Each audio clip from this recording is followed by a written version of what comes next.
Tja, då var det dags och lotta vinnaren i vår Nyårstävling.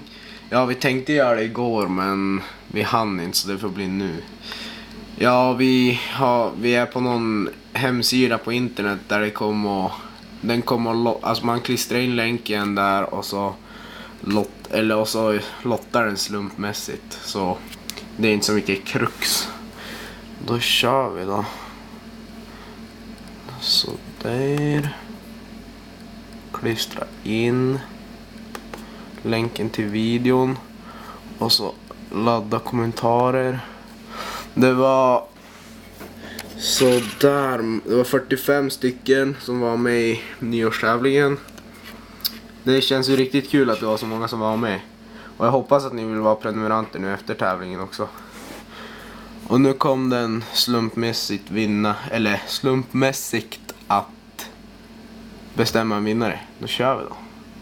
Spännande. Den som vinner både ismätespärrarna och bobblern i valfri färg av mig är